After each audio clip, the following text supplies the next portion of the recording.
Listo, profe, hágale. Listo, entonces comienzo por aquí grabando y arrancamos, pues primero pues ya los saludé a todos, vamos a mirar entonces la temática o el contenido que nos corresponde para el día de hoy, les comparto aquí en plataforma, entonces el tema de la sesión de hoy pues hace referencia al orden internacional. Acá de pasada estamos trabajando sobre esas teorías geopolíticas, ya mire por ahí la participación en los foros, me está mandando las líneas del tiempo, el escrito también, todo en torno a esas teorías. La situación actual nos da pie para mirar y reevaluar esas teorías, esas posturas y nos da mucha tela de dónde cortar, como les decía ahorita. Pues aquí tenemos en la plataforma varios elementos. Primero, pues en la parte de la material de apoyo, de la parte de la guía. Profe, qué pena Dígame, interrumpirlo dígame, antes. dígame, dígame. Em, esa actividad, ¿hasta qué plazo? ¿Hasta Creo que era ahorita? hasta hoy, pero si necesita yo le abro la plataforma para que la Sí, suba. sí, Listo. Yo yo no ahora la la he abro, subido. ahora vuelvo y la abro entonces, listo. Listo, profe, Para yo que no la la he puedan subido. subir, no hay problema. Listo, Bueno, profe. entonces les decía que acá en la plataforma van a encontrar la temática que vamos a trabajar hoy y aparecen tres videitos, uno que me da rápidamente como un recorrido histórico de las grandes potencias que ha tenido la humanidad en la historia, otro que me habla rápidamente, en 7 minutos me explican qué es la revolución industrial, qué es la que le da pie a todo esto, y uno de esta mañana o ayer, creo que anoche fue que lo publicaron, 6 impactos del coronavirus en la geopolítica mundial. Entonces está recién salido del horno y están analizando las situaciones de lo que estamos viviendo. Entonces, Caliente, ir profe. amarrando toda la temática de esto del orden mundial o del orden internacional con la situación actual que estamos viviendo. Entonces, pues les digo que tenemos mucha tela de dónde cortar. La próxima semana, o no mentira, dentro de 15 días, la próxima es receso, en 15 días hablaremos sobre las guerras o los conflictos fundamentales geopolíticos del siglo pasado, que fue la Primera Guerra Mundial, la Segunda Guerra Mundial y la Guerra Fría. Entonces, profundizaremos un poquito sobre eso. ¿Listo? Bueno, entonces vamos a comenzar. Entonces, en la temática de la guía, vamos a referirnos allá, ya hablamos del tema del momento, del tema de actualidad. Entonces, el segundo bloque me habla del orden internacional. Entonces, comienza por acá con una pequeña, un pequeño pasaje, un apartado de un escrito de la señorita María Eugenia Urdiales, hecho en el 2008, donde nos hablaba del orden geopolítico mundial en umbrales del siglo XXI. Y nos decía esta señorita por acá que históricamente se han ido sucediendo diferentes órdenes geopolíticos mundiales, liderados en cada periodo por una potencia, la cual establece las normas internacionales que son aceptadas mayoritariamente por los demás estados. Entonces, inicialmente teníamos a los británicos por allá a principios del siglo pasado, con la Primera Guerra Mundial. Luego se nos vinieron los alemanes en una etapa oscura, pues también trágica del siglo pasado. Y luego, después de la conclusión o la culminación de la Segunda Guerra Mundial, pues emerge Estados Unidos como potencia y después de ese periodo entran en un proceso de tira y afloja con la antigua Unión Soviética, las dos potencias que quedaron después de la Segunda Guerra Mundial, y finalmente nos queda en el escenario mundial Estados Unidos, cuando cae el imperio soviético, entonces queda solamente Estados Unidos, es lo que nos menciona aquí al principio, y es lo que habla pues realmente este capítulo, este bloque de la asignatura, pero finalizando el siglo pasado, entonces se presentan ciertos fenómenos y comenzando este nuevo siglo que han hecho que Estados Unidos pierda terreno, pierda campo, y es lo que me va a dar pie a hablar de todo lo que está pasando hoy en día. Esta señora lo escribió en el 2008, pero hoy vemos, bajo las medidas que se están adoptando, bajo la forma como se está trabajando en esta situación de crisis mundial, podemos ver quiénes están emergiendo realmente como potencias, quiénes van a ser los próximos que van a dictar esa pauta o esa norma. A pesar de que no estamos en guerra, miren que en el siglo pasado los patrones geopolíticos estaban determinados por los ganadores de la guerra. Aquí ya en este nuevo siglo, este crisis, este fenómeno de salud que estamos viviendo, nos está cambiando el panorama. Entonces, aquí aparece una síntesis en un mapa conceptual de la temática de este segundo bloque. Entonces nos dice que ese orden internacional está definido por las potencias y me hace claridad que durante el siglo XX, pues fueron esos tres que mencioné, aquí no mencionan a los alemanes en una época o durante un corto periodo de tiempo del siglo pasado, pues los alemanes estaban eh, aquí metidos en este grupo, pero realmente nos dejan al Reino Unido, a los Estados Unidos y a la Unión Soviética como las grandes potencias del siglo XX. Y este año, perdón, no, este nuevo siglo, siglo XXI, pues arranca en el top Estados Unidos, pero lentamente y ahora más rápido que antes está perdiendo ese top y aparecen o emergen o surgen dos potencias que ya hoy son potencias como tal y que han adoptado en esta crisis serias posiciones directamente geopolíticas para tomar el liderazgo, para tomar las riendas de este planeta, que son China y son Rusia. Les voy a acercar un poquito más la imagen acá para que puedan ver mejor. Profe, ¿y Rusia resurgió debido a que o qué Pero le ojo, hizo? ojo, Rusia como país, como Estado, ya no como Unión Soviética, porque de la Unión Soviética pues se segregó mucho y quedó Rusia como Estado, como país, algunos territorios que ha podido recuperar. Ya hablamos de eso, ya nos metemos en ese tema, listo. Me dice por acá que esas potencias determinan o pues, mandan o todo está regido por el poder.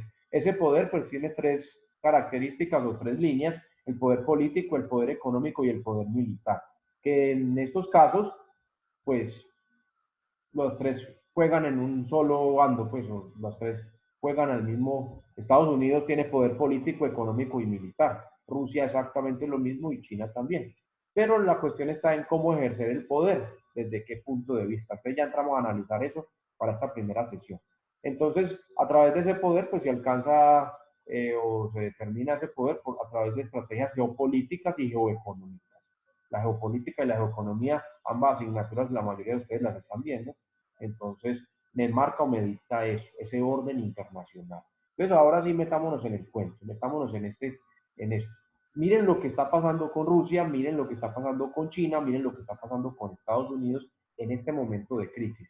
Y miren cuáles son las posturas políticas, económicas y militares.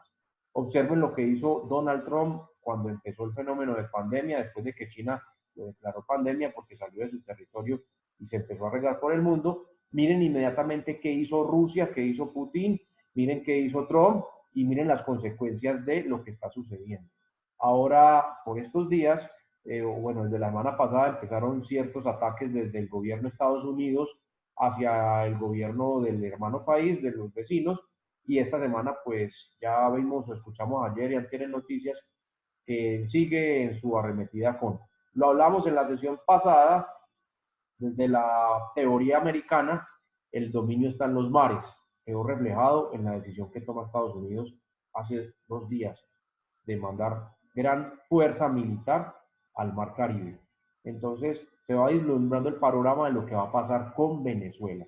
Entonces, necesito que ustedes asuman y entiendan esas dinámicas y miren, porque resulta y acontece que desde el principio de mes, como nos lo compartió el compañero Eduard la semana pasada, Rusia empezó a atacar, pero no militarmente, sino económicamente. Entonces, miren las estrategias que toman cada uno de estos estados frente a momentos de crisis y cómo empezar a ganar terreno o a tomar el poderío frente a. Entonces, ustedes ya han podido escuchar más claramente que la política o esas estrategias económicas de Rusia y de los árabes están encaminados, ya lo habíamos discutido la semana pasada, en debilitar a Estados Unidos desde el punto de vista petróleo. Entonces, miremos en ese escenario qué está pasando, los quiero escuchar, el video que les compartí ahí al final, el de las 6 consecuencias geopolíticas, está muy relacionado con todo esto que está acá. Entonces, la invitación es para que lo vean, para que ustedes lo analicen desde su perspectiva y miren cuáles son las dinámicas que se nos vienen. ¿Listo? Entonces, los escucho ahora sí, van levantando la manito ahora en el micrófono y los escucho. De todo esto que está pasando, porque yo sé que están que se hablan. A ver, Diego, que fue el primero que abrió el micrófono. No, pues yo creo que, o sea, la pregunta mía era el surgimiento de Rusia. ¿A qué se debe? A Sí, ¿a qué se debe? Ya estrategias que, políticas que ha adoptado el presidente Putin. ya, Son políticas. estrategias políticas Porque, que han des... porque pues que han- China viene surgiendo a nivel económico, Sí. digamos por todo lo que, pues, ventas online, todo eso, ¿no? En tecnología, entonces viene como surgiendo por ese medio, pero Rusia, pues no sé, pues que me escapa pues la información, no sé cómo. Entonces, miremoslo desde más afuera. Entonces, una estrategia principal o básica geopolítica que adopta el presidente Putin es, primero, vamos a centrarnos en lo nuestro. Entonces, algo como lo que comentábamos de lo que hacían los países Ujú. latinoamericanos. Vámonos de adentro hacia afuera. Entonces, Putin empieza reorganizando Rusia como país, como Estado, desde el punto de vista político, desde el punto de vista tradiciones, bueno, la hegemonía rusa empieza a ejercer ese arraigo de los rusos y a cultivar o incentivar a meter en la cabeza o en la cultura rusa nuevamente ese poder que antes tenían. Entonces, primero hace un trabajo interno y ahora está empezando a hacer un trabajo externo. Entonces, ahora está tomando estrategias económicas y políticas que tienden a que Rusia otra vez se coloque en el top mundial. Entonces, esa es la estrategia que utiliza el presidente de Rusia. Entonces, primero fortalece su estado, su país como tal, y ahora empieza económicamente a generar canales de distribución, por eso hablábamos del estrecho allá con el problema con Ucrania, y ahora el problema con los árabes, con el petróleo, empezó a generar petróleo, creando una crisis económica más fuerte o acentuando la crisis económica que ya se vislumbraba por el problema sanitario. Entonces, es una estrategia geopolítica enfocada desde el punto de vista económico de Putin. Él no ha entrado a pelear ni a discutir con los gringos, él simplemente se paró de la mesa y le dijo a los árabes que no cumplía más con el pacto que tenían y que él iba a empezar a producir y a producir petróleo. Y los árabes dijeron, ah, listo, nosotros también. Y que lleven del bulto los que lleven, tengan que llevar del bulto. Desde el punto de vista chino, pues la política sí es sobre, o la estrategia o el posicionamiento que tiene es desde el punto de vista económico. Entonces, de un momento a otro se convirtió en el eje central de la producción del mundo. Entonces, la mayoría de productos se elaboran o se fabrican en China, así sean de marcas americanas o de marcas europeas, pues sus principales fábricas o sus principales empresas se encuentran ubicadas en esa parte del planeta, en Asia. Entonces, China empieza desde el punto de vista económico a ganar, a ganar, a ganar, y en las últimas décadas, pues, con tantos convenios internacionales de comercio, con muchos países y estados en el mundo, pues, ha ganado un poderío bastante, bastante grande. Entonces, miren qué pasa ahí. ¿Quién más va a levantar la manito por ahí? Profe, no, para concluir aquí, pues Dígame, Diego. una de las preguntas del trabajo que usted nos envió Sí, era eso, como mirar a ver en qué teoría podríamos cuadrar a Colombia. Y una de las teorías que me llamó de pronto la atención es esa. O sea, enfocarnos primero en lo propio, construir y desarrollar algo interno, porque sí hay que la geopolítica y el desarrollo dependen de la seguridad, pues, del país. sí, interna Que, primero. claro, entonces sería bueno como enfocarnos primero en lo propio, como en el desarrollo, ya sea educativo y sí, o sea, propio, que nos podamos sostener y así sí tener, digamos, experiencia para retos internacionales o exportación, que tengamos, digamos, ya una base, como unos pilares, ya digamos, eh, enfocados en algo, ¿cierto? Sí, Todos sí. dirigidos, digamos, internamente que se solucione, digamos, conflictos externos, como, digamos, estos grupos al margen de la ley, que todos van direccionados hacia un lado y hacia el otro. Entonces, como enfocarnos primero en lo propio para así desarrollar, digamos, estrategias que nos ayuden a surgir económicamente, porque pues Colombia con tantos puertos marítimos, dos Con tantas océanos, riquezas naturales. sí, no, de todo y no podemos, no, Y no podemos. estancado. Sí, señor. Andrés, lo escucho. No, simplemente para añadir, profe, lo que decía el compañero Diego, es que, por ejemplo, en cuanto a una teoría que podría de pronto aumentar el poder político en Colombia o beneficiarla, también sería de pronto la teoría de las zonas de presión o de cruise zones que fue desarrollada por James en 1915, que se enfocaba más que nada como en estados sobrevivientes de la economía a pequeña escala, los cuales poseían como una estructura política y económica frágil, se podría decir que de pronto como la nuestra, y que también jugaban un papel crucial como en el desarrollo de relaciones internacionales, además de que pues no sé si también tendrá eso que ver que tenemos pues un país muy rico en materia prima. Y de pronto, no tanto como teoría, sino como estrategia, no sé si sería muy tarde para utilizar como un proteccionismo como el que utilizaban las grandes potencias anteriormente, como en Alemania y Estados Unidos, como para primero fortalecer nuestra industria y poder como que salir a competir con las grandes potencias. Sí, Andrés, ese es el que me comentabas en el foro, sí, pues básicamente tenemos que ser conscientes de la realidad que vive nuestro país. Tenemos muchas debilidades, pero también tenemos muchas fortalezas y pues realmente una estrategia o una teoría que queríamos de implementar en nuestro país, pues es esa, primero fortalecernos, como decía Diego, de pronto resolver los conflictos internos, empezar a organizar la casa, pues por decirlo de alguna manera, y luego sí empezar a buscar a expandirnos un poco, porque realmente estamos muy permeados o muy influenciados por otros estados, como Estados Unidos, por ejemplo, que ejercen gran presión, que ejercen dentro de la toma de decisiones internas del país, pues tienen o ejercen mucha presión.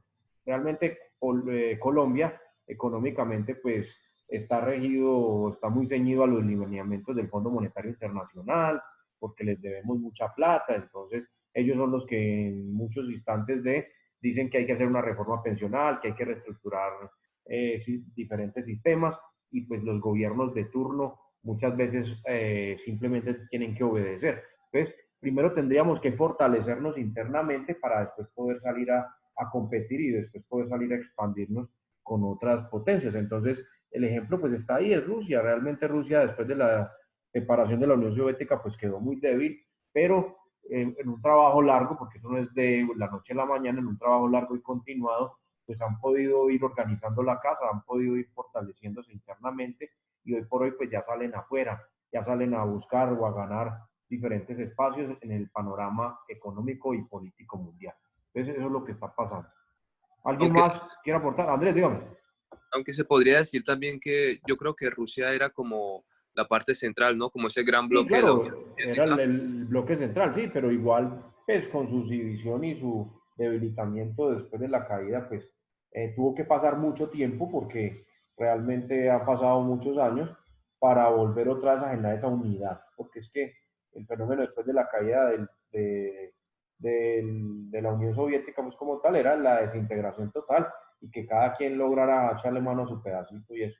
Ahora han vuelto nuevamente pues, el concepto de unidad y es realmente, muchos tildan pues a Putin de ser muy radical, de ser muy ortodoxo y no sé qué, pero pues los resultados se están viendo y realmente Rusia surge hoy o emerge nuevamente hoy como potencia y ya se da el lujo de entrar a frentear, por decirlo así, o a competir directamente con Estados Unidos.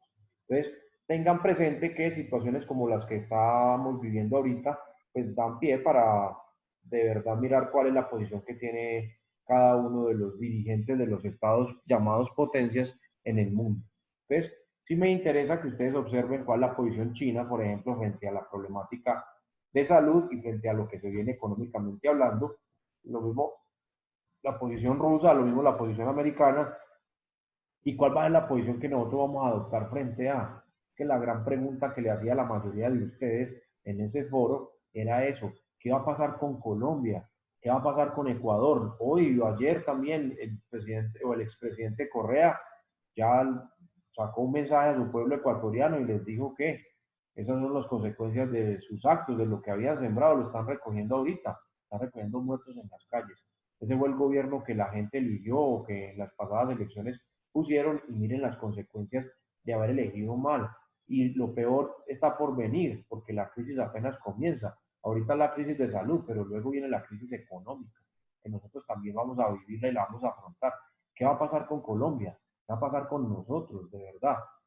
Es algo complicado, es algo complejo. Peor aún, el petróleo sigue para abajo. Ya hoy alcanzó $20, menos de $20 el barril. Entonces, económicamente, ¿qué se le viene a Colombia si su mayor cantidad de ingresos se generan por el petróleo? Entonces, el próximo año, los próximos 2, 3, 4 años, ¿qué va a pasar con Colombia desde el punto de vista económico?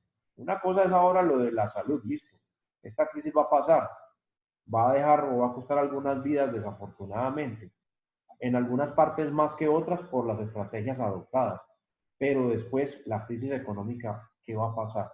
¿Cómo la vamos a afrontar? China ya empezó a producir nuevamente. China ya empezó a tomar medidas para frenar ese impacto económico. Y nos lleva a la delantera a todos, porque los demás estamos guardados en el mundo. Pero los chinos ya están produciendo, ya empezaron otra vez a mover su economía. Entonces, en este escenario y en este panorama, ¿quién va a ser ganador o quién va, pues si se puede decir que van a resultar ganadores, quiénes van a salir o quiénes van a surgir o quiénes se van a posicionar?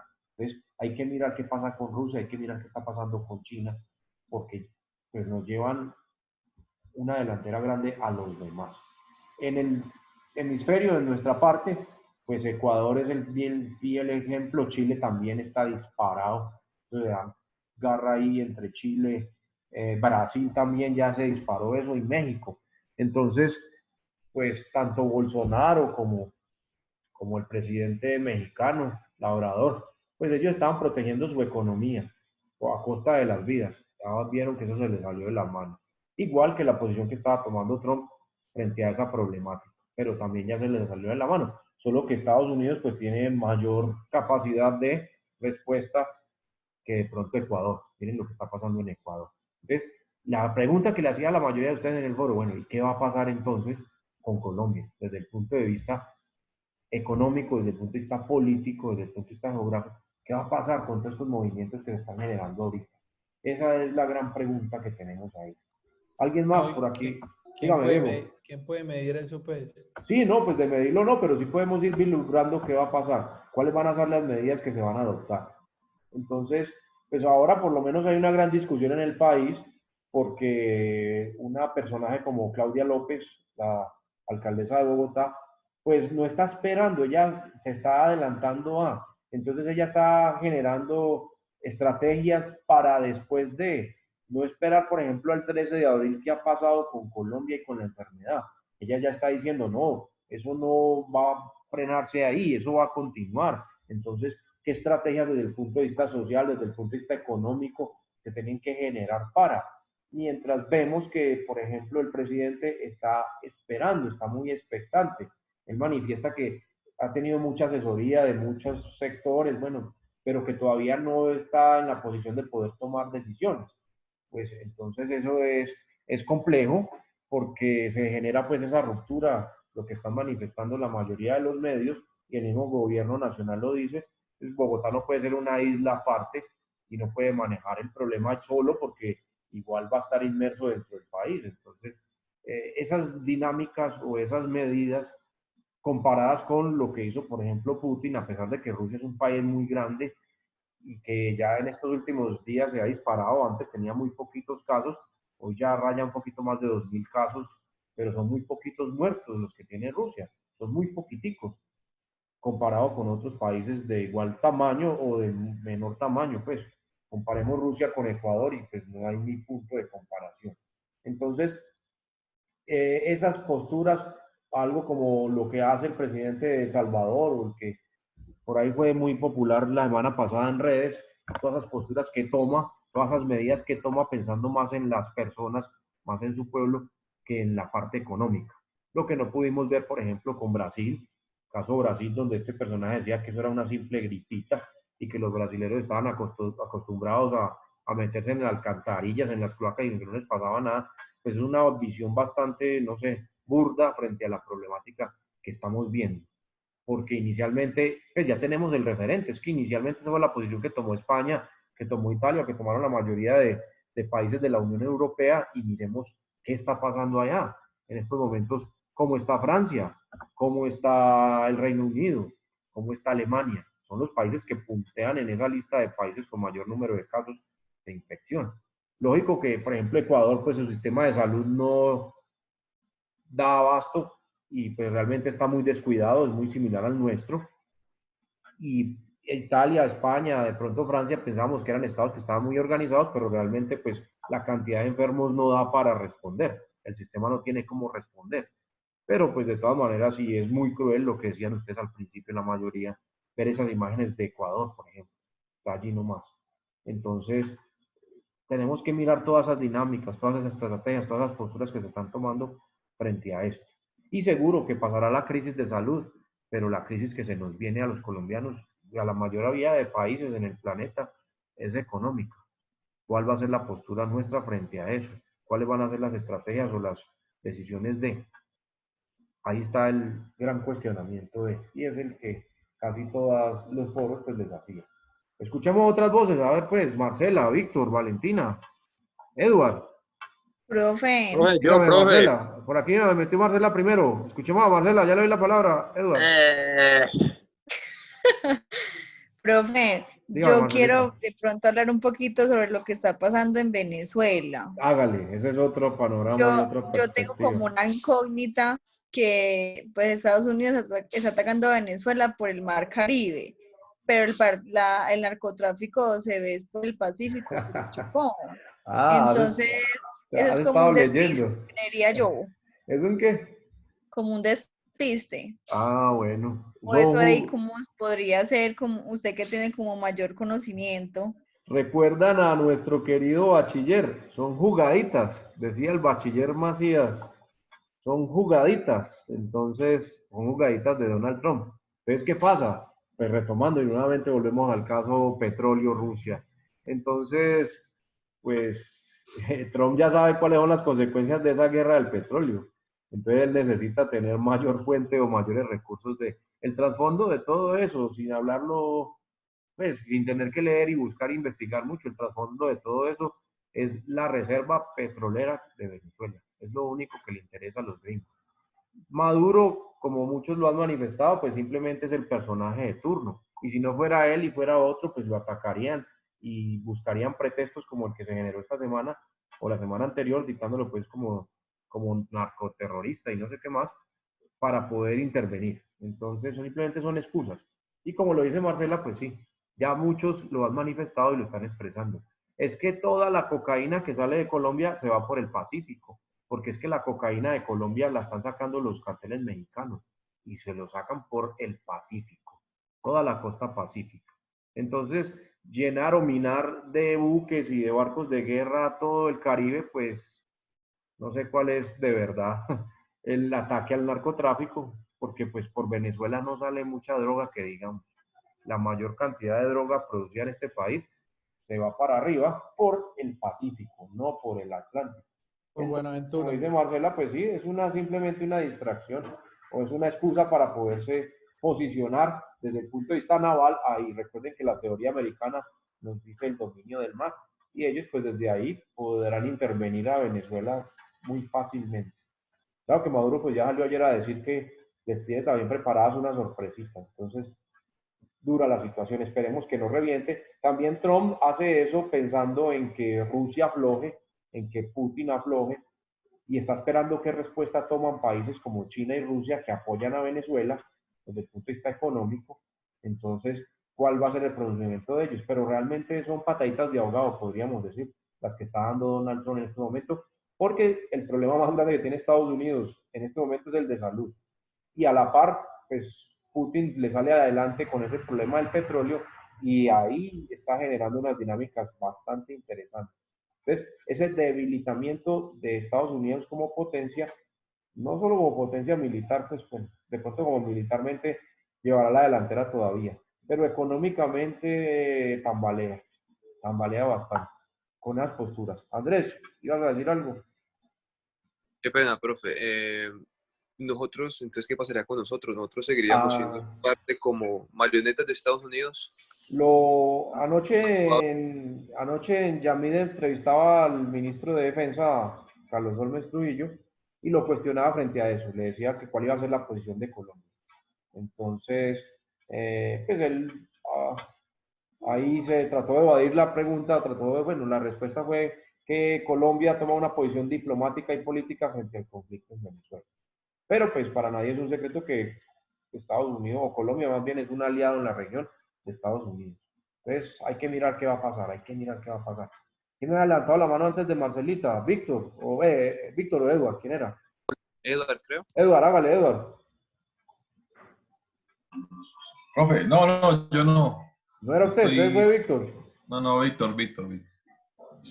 Víctor, hágale. Profe, sí, no, yo estuve viendo en el noticiero que Corea le estaba dando una mano a Colombia sobre los avances que ellos ya habían tenido debido al COVID-19, o sea, como la experiencia de ellos se la iban a pasar a Colombia para afrontar esa situación, pues para que nos va un poquito mejor con eso, porque si no, con la corrupción, las problemáticas, la ignorancia de la gente acá, no en un mes nos veremos como Ecuador. Pues si digo yo, no nos colaboran, no nos ayudan con eso.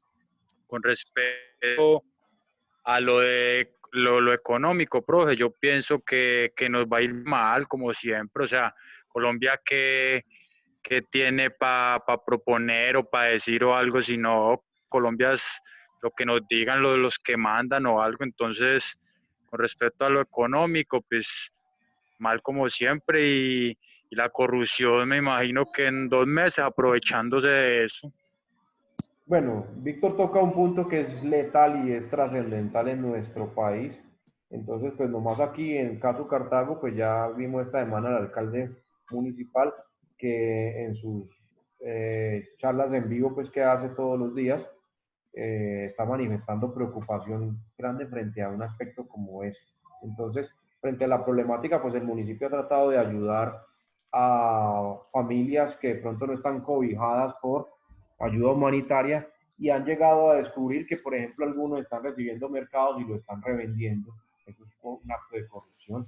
Otros tienen el subsidio de familias en acción, jóvenes en acción, adulto mayor, y fuera de eso también están solicitando el auxilio de la alcaldía con mercados y esa ayuda humanitaria, y pues también es un acto de corrupción. Y yo tengo 3 auxilios, ¿ya qué más ayuda voy a pedir? Entonces él estaba haciendo la denuncia pública frente a eso y es bastante preocupante. Ese problema de la corrupción es algo cultural en el colombiano. Ese es un dilema que tenemos que superar algún día. Y es uno de los puntos que tendríamos que atacar desde la perspectiva que nos planteaba Diego al principio, que nos comentaba Andrés, de organizar la casa, de primero resolver esos conflictos internos que tenemos. Porque realmente, pues sí, en río revuelto dice el dicho que ganancia de los pescadores, entonces no estamos exentos de cosas como esas que nos plantea Víctor, porque las ayudas, porque las prebendas que se van a generar, entonces a quienes van a poder favorecer. Entonces, la semana pasada pues hubo un debate fuerte frente a uno de los decretos que sacó el ministerio de Hacienda, bueno, el gobierno como tal, que era el 444, que hacía un recorte, una reducción, una apropiación más bien de los recursos de los departamentos para generar un fondo que se le iba a entregar al ministro de Hacienda y con el cual uno de sus objetivos era de pronto salvar a la banca o generar recursos para que la banca pudiera colaborar o contribuir con la crisis económica. Entonces, pues por ahí se ven muchas cositas. Anita, 30 segundos que ya me va a cortar. Te escucho, Anita. Ay, como que 30 segundos, no Pues hasta ahorita ahora. continuamos, ¿no? Ah, bueno, entonces listo. Entonces la voy a pausar. Tómense en un cafecito de 5 minutos, regresamos, que ya se me agotó el tiempo por aquí. Y ya retornamos y seguimos hablando de esto y miramos la partecita del documento que tenía preparado para el día de hoy. Listo. Entonces ya regresamos. Bueno.